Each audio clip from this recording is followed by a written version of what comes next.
애들을 보면서요 불안합니다. 지금 공부를 안 해요. 지금 시험 기간이에요. 내일 시험 기간. 근데 엄마들은 자꾸 돌고래도 아닌데 자꾸 텔레파시를 쏘아요. 자꾸 이렇게 막 공부해야지. 너 그렇게 해서 어떻게 되겠니? 하나님이 기뻐하시. 왜 하나님을 자꾸 출연시키냐고요. 하나님이 저한테 말씀하셨어요. 나는 아니다. 불안한 거야.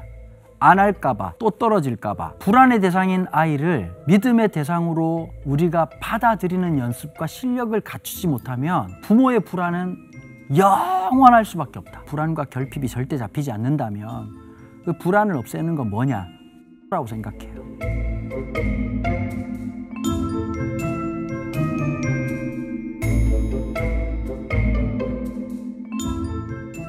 애들을 보면서요 불안합니다.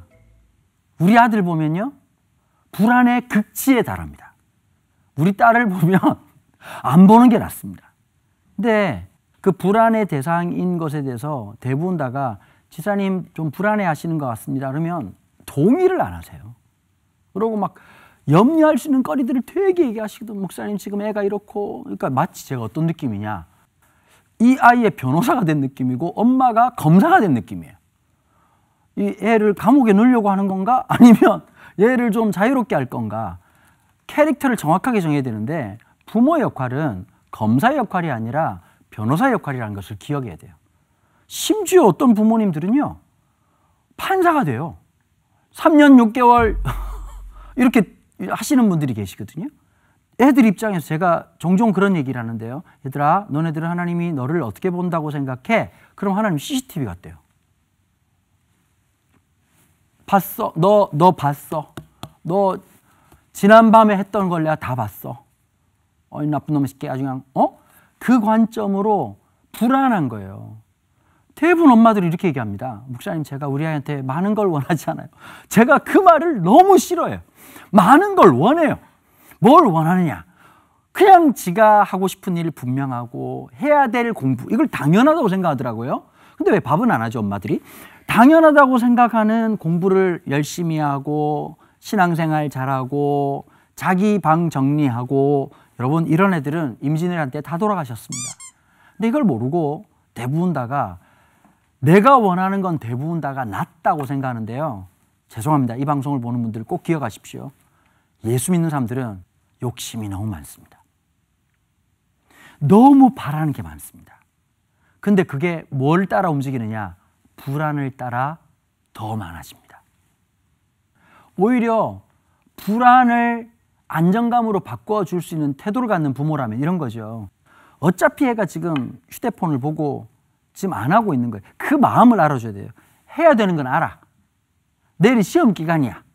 근데 우리도 알잖아요. 지금은 좀 밥을 덜 먹어야 되고 운동을 해야 되는데 아는데 안 되는 거잖아. 애가 지금 안 돼요. 그럼 엄마가 그날따라 좀 이쁜 옷 입고 집집마다 이렇게 홈드레스 이런 거 저 백설공주 엄마 옷 입잖아요. 이렇게 입고 와가지고 이쁜 쟁반에 독사과를 깎는 그 마음으로 사과를 이렇게 과일을 해가지고 야 시험 기간 원래 공부 잘 안 되는 거야. 이거 먹고 좀 쉬어. 그러면 애들이 뭐라고 말하냐. 아니요 엄마 나 하려고 했어요. 이렇게 얘기를 해. 근데 엄마들은 자꾸 돌고래도 아닌데 자꾸 이렇게 텔레파시를 쏘아요. 자꾸 이렇게 막 공부해야지 책상에 앉아야지 안 보는 척하지만 애들도 다 알고 있다고. 불안한 거야. 안 할까봐 또 떨어질까봐 성적이 막 곤두박질 칠까봐 불안이 너무 커지니까 말을 독하게 해요. 엄마가 지금 몇 시간째 보고 있는데 책상에 앉질 않아. 그럼 애들이 엄마 그건가요? 제가 책상에 앉아야 되겠네? 이럴 애들이 어디 있습니까? 저는 요즘 엄마들의 눈빛을 봐요. 저 말로 말하면 1분 안에 사람이 죽는다에 제 손목을 걸고 싶다는 마음이 들어요. 그냥 이거 먹고 좀 쉬어. 너도 한번 좀 힘을 내줘. 라고 하는 거. 그러면 그 아이는 그 마중물로 무언가를 할 수 있을 텐데 불안이 있는 사람들의 특징, 표정이 굉장히 긴장돼 있고 긴장될 뿐만 아니라 말이 짧은데 독해요. 몇 마디에 애를 죽일 수도 있어. 엄마가 지금 1000번 말할 거 한 번 얘기해. 엄마가 지금 모를 줄 알아? 이제 그러면서 이제 검사가 그동안 모든 자료와 모든 네가 안 될 이유들을 설명하는 거죠. 그 속에 뭐가 있다? 불안이 있는 것인데. 부모가 절망할 이유가 1000가지라도 믿어줘야 될 한 가지 이유를 붙드는 게 사실은 부모여야 돼요. 불안을 연습하면 불안이 자꾸 늘어. 실력이 늘어. 지금 대한민국 기독교 가정의 엄마들은 다 까만 벨트 7단이에요. 7단. 공인 7단. 주님도 놀래. 막 일어나면 벽돌이 깨져. 눈빛에서 레이저가 나와가지고 애가 점점 기력을 세하게 돼. 불안이 아닌 믿음을 가질 수 있는. 그래서 엄마들한테 도전할게요. 또래 엄마들하고 너무 깊은 얘기 하지 마세요. 불안의 왕들을 만날 뿐이야. 누구를 만나느냐? 내일 모레 돌아가실 것 같은 권사님 만나세요. 그러고 얘기를 하는 거야. 권사님, 우리 애가 너무 말을 안 들어요. 그러면 하나님 말씀하고 권위 있는 비슷한 얘기를 해. 다 괜찮아진다. 이렇게 얘기하신다. 그 말이 맞아요. 그 말이 진리예요. 그 어른들은 그 시간을 지나본 분들이야.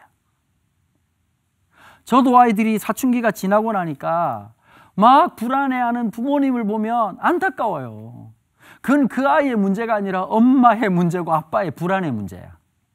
중요한 건 그 아이에게 용기가 필요하거든요. 제가 일본 분한테 그런 말을 듣어요. 일본 말을 잘한다. 제가 정직하게 말씀드릴게요. 일본어 공부한 적 한 번도 없습니다. 글자는 전혀 못 읽고요. 10단어 합니다. 10단어를 자신 있게 합니다. 그랬더니 일본 분이 스고이라고 말씀하셨습니다. 용기입니다. 기세가 필요한데 집에서 계속 너 그렇게 해서 어떻게 되겠니? 하나님이 기뻐하시...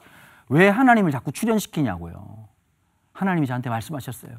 나는 아니다. 자꾸 하나님 이미지를 이상하게 만드는 거야. 하나님이 계속 야단칠 것 같고 막 비를 내리실 것 같고 우박을 떨어뜨리실 것 같아. 아니. 제가 군대 갈 때요. 되게 불안했거든요. 잘 못하겠는 거예요. 두 종류의 선배가 있었어. 한 선배는 날 부르더니 야, 너 큰일 났다. 축구도 못하고 족구도 못해가지고 너 아주 그냥 28개월 그냥 아주 그냥 고생만 하겠다. 이렇게 말하는 선배가 있었고요. 선배 중에 87학번 선배인데 별명이 드럼통이라는 형님이 있었어요. 왜 드럼통이냐 하니까 가로 세로가 똑같았거든요. 누가 봐도 이 몸이 군대를 제대했다는 게 대단한 형이었어. 그 형이 제가 군대 가기 며칠 전날 딱 왔어요. 그러더라고요. 은도야, 형도 했다. 넌 왜 못하겠니? 잘할 거다. 6개월만 버티면 뭐든 한다. 28개월이라고 생각하지 말고 6개월이라고 생각해라. 여러분, 제가 진짜 놀란 게 있었어요. 하나님 말씀 하나 붙들었거든요. 시편 말씀. 하나님은 내 편이시라. 내게 두려움이 없느니 사람이 내게 어찌할꼬. 이 말씀하고 그 형님의 말씀을 붙잡았어요. 6개월만 버티면 된다.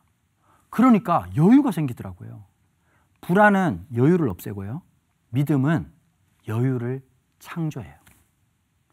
아이가 불안해요. 처음 겪잖아요. 처음 겪는 중학생, 처음 겪는 고등학생, 그리고 불안할 수많은 데이터가 있어. 그 불안 속을 살아가는 아이에게 생각을 너무 크게 해가지고 난 망했다라고 하는 그 반응이 아닌 해보자 라고 말할 수 있는 여유를 주는 거. 저는 한 선배는 너무 좌절을 줬고요. 근데 그 말은 안 들리더라고요. 힘들 때마다 그 형의 목소리. 은도야, 나도 했다. 너 얼마든지 할 수 있을 거야. 한번 그 말 해보면 어떨까요, 엄마가? 솔직히 엄마, 너보다 공부를 못했걸라? 한 번씩 놀랄 때가 있어. 엄마보다 나. 우리 딸은 제 아내가 지혜를 줬어요. 우리 딸을 제가 얼마나 놀렸냐면 설교 시간마다 눕순이라고 그랬어. 계속 누워있어, 학교 갔다 오면. 야, 또 누웠냐? 그랬더니 아니라고, 방금 누웠다고! 방금이 반복되면 일상이지 않습니까? 아내가 그 상담을 하는 일을 하고 있는데요. 딸의 그걸 검사를 딱 하더니 자보고 그러더라고요. 여보, 신예가 너무 잘해야 된다는 게 강하고 불안이 높아. 그러니까 밖에서 그걸 하고 오니까 에너지가 다 빠져 누워 있는 거야. 제가 말을 바꿨어요. 아, 쟤는 지금 에너지를 모으고 있는 거구나. 물론 많이 모았어요. 고등학교 3학년 초반까지 길을 그렇게 에너지를, 나는 전 지구 에너지를 다 모으는 줄 알았어요, 우리 딸이. 근데 갑자기 3학년쯤 돼가지고 연기를 하고 싶다는 거예요. 제가 입에서 욕 나올 뻔했습니다. 야, 고3 때 지금 뭐냐? 근데 말입니다. 저하고 아내하고 해줬던 중요한 일이 있어요. 이 아이의 인생에서 우리가 지금은 두 걸음 세 걸음 뒤로 물러나야 된다. 얘가 주인공이 되고 얘가 스스로가 결정해야 된다. 대부분 부모님들이 그 시간을 못 견뎌하십니다. 불안한 시간, 기다려야 되는 시간. 그러다 보니까 계속 무슨 말을 하잖아요. 그럴수록 이 시간은 길어지고 강화된다.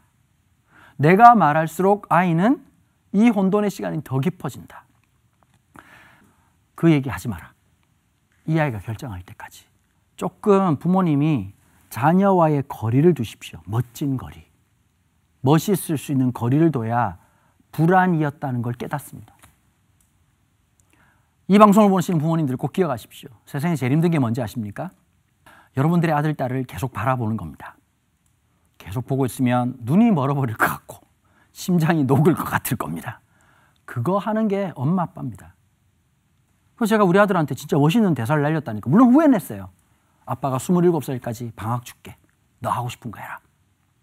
그랬더니 지난번에 아들이 이러더라고요. 30까지는 안 되겠냐고 그러더라고요. 그래서 정말 사람을 칠 뻔했습니다. 근데 필요하다고 생각해요. 그 아이의 인생 속에 부모가 남길 수 있는 말은 몇 마디 없습니다. 제가 아버지가 했던 말이 아버지가 참 무서웠거든요. 근데 아버지가 군대 갈 때 딱 한마디 해주셨어요. 넌 잘할 거다. 그 한마디가 힘든 군 생활을 버티게 했습니다. 그래, 우리 아들은 잘할 거다. 아버지가 늘 그런 말 하신 분이 아니었어요. 근데 그 한마디가 계속 떠오르더라고요. 부모는 돈을 남기는 게 아니에요. 부모는 그 아이가 살아갈 이유를 남기는 사람이 부모라는 생각이 들어요. 그래, 하나님 너와 함께 하실 거다. 우리 아들 잘 될 거다. 자신을 가져라. 그런 말들을 끊임없이 해줄 때 방향이 바뀌는 거거든요. 우리 안에 결핍이 있죠. 불안이 있죠. 불안과 결핍으로 불안과 결핍이 절대 잡히지 않는다면 그 불안을 없애는 건 뭐냐? 언어라고 생각해요. 신뢰의 언어, 믿음의 언어, 그 아이를 향해서 해주고 싶은 말. 근데 그 한 단어가 탁 애에게 소망이 되는 거죠. 저도 지금은 연습해요. 우리 아이 속에 담길 내 모습은 어떤 건가? 제가 요즘 그 생각을 했어요. 제가 꿈이 하나 있습니다. 아들이 제 차를 사주는 꿈도 있긴 하지만 그건 불가능할 것 같고, 아빠를 떠올렸을 때 자기가 힘들고 어려운 문제 아니면 좋았을 때 제일 먼저 아빠 전화번호가 기억나게 하는 아빠이고 싶습니다. 근데 한국에서는 솔직히 저도 그렇거든요. 힘든 일 있을 때 엄마 아버지한테 전화를 못 드려요. 걱정하실까 봐. 왜냐하면 늘 불안으로 결핍으로 대했거든요, 나를. 우리 아이가 기쁘던 즐겁던 힘들던 어렵던 아빠가 떠올랐으면 좋겠어요. 그 변화의 시작은 부모의 눈빛에서 말 속에서 창조되는 거라는 걸 깨닫게 됐어요. 내가 말 한마디 하는 거 아이들한테 그 눈빛 하나가 그 아이 속에 새로운 힘을 주거든요. 전 저희 큰아버지한테 참 고마운 게 많은데요. 제가 이렇게 말도 많고 막 이렇게 막 장난스럽게 말하는 걸 대부분 다 싫어하셨거든요. 근데 저희 큰아버지가 선교사님이셨는데요. 안식년 오셔가지고 그 얘기를 하셨어요. 너 어떻게 그렇게 말을 잘하니? 제가 말로 칭찬 들은 처음 사건이었어. 그 다음에 이 얘기를 하셨어요. 하나님이 그거 쓰시겠다. 저한테 안 잊혀지는 말이었거든요. 수많은 언어들은 지금 저한테 다 사라졌어요. 근데 그 언어는 지금도 나에게 소망이 돼요. 그 말 때문에 또 저는 그 말을 누군가에게 할 수 있게 된 사람이 됐어요. 부모의 역할이 바로 그런 부분들을 하는 것이 아닌가라는 생각을 하게 됩니다. 부모라는 부르심, 아무에게나 주어진 부르심 아니고 이 위대한 부르심을 살아가는 우리 부모님들 되시기를 응원합니다. 불안으로 자녀를 대하면 안 된다는 것을 머리로는 아는데 쉽지 않네요. 저는 연습이라는 과정이 너무 중요하다고 생각합니다. 그러니까 이제 완벽해져서 어떻게 대한다는 건 불가능하고요. 끊임없이 연습하는 겁니다. 오늘도 내가 불안 속에 있지만 불안에서 다음을 넘어갈 연습을 하는 거고, 그 아이들한테도 한번 얘기해 주는 거예요. 엄마도 처음이라 아빠도 처음이라 조금 서툴다. 서툰데 난 이렇게 가야 된다고 생각한다. 아빠가 생각하는 너와의 관계, 엄마가 생각하는 너와의 관계는 이거다. 그리고 그 아이 얘기도 한번 들어봐 주는 거죠. 넌 엄마랑 아빠랑 어떤 관계를 갖고 싶니? 좀 이런 질문을 던지는, 그러니까 알겠어? 해야지. 이렇게 하지 말고 질문을 던지는 부모가 중요하다고 생각해야 돼요. 중요하다고 생각합니다. 그 다음에 통역사의 역할을 하셔야 됩니다. 내 결핍과 그 다음에 내 부족을 넘어갈 수 있는 중요한 것 중에 하나가 트랜슬레이터라고 하는 생각을 꼭 가지셔야 돼요. 무슨 말이냐? 애들은 말을 밉게 해요. 진짜 더럽게 밉게 해요. 정말 그러니까 없던 분노를 창조한다고 생각하시면 돼요. 근데 그 언어를 긍정적인 언어로 바꿀 수 있는 말. 그러니까 그 아이가요, 내가 말하면서도 이게 무슨 말인지 모를 때가 많아요. 너 공부 어떻게 할까? 모르겠다고! 학당 가면 되지! 모르고 막 이렇게 얘기를 해. 그러면 이렇게 설명을 잘하고 싶은데 안 되는 게 너무 짜증나는구나. 아유, 화가 나지? 너무너무 힘드니까. 근데 이제 부모님들도 똑같은 거예요. 부모님들도 내가 말하고 싶은 진짜 리얼 보이스는 까먹어버리고 막 자꾸 이상한 괴성을 지른단 말이에요. 그럴 때 이걸 이겨내는 연습이 필요해요. 그러니까 어른이죠. 그러니 부모님들도 좀 정직한 기도 좀 하시면 좋겠다 싶습니다. 제가 불안합니다. 엄마가 좀 불안했다. 엄마가 좀 이랬었다. 아빠가 좀 이랬었다. 미안하다. 아빠도 한번 힘을 내볼게. 너도 한번 좀 힘을 내줘. 라고 하는 거. 근데 때로는 내가 부모인데 라는 그 좀 틀을 벗어야 돼요.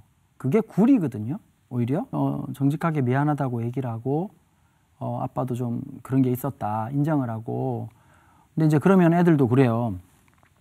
아빠 지난번에 안 한다 그래 놓고 왜 또 했냐. 그러면 그때 저도 공격을 하죠. 너도 내 말을 늘 듣는 건 아니지 않냐. 이렇게 웃으면서. 근데 서로 용기가 필요한 것 같아요. 그러면 애들이 용서를 해줘요. 부모가 착각을 하시는데요. 나만 용서한다고 생각하잖아요. 우리도 용서받아야 돼요. 누구를 통해서요? 자녀를 통해서. 그 경험이 없으면 상호적이지 않아요. 관계는 상호적인 겁니다. 부모의 일방적인 용서만 있는 게 아니라 자녀가 나를 용서해 주는 것을 경험하는 건 어색하지만 멋진 경험입니다.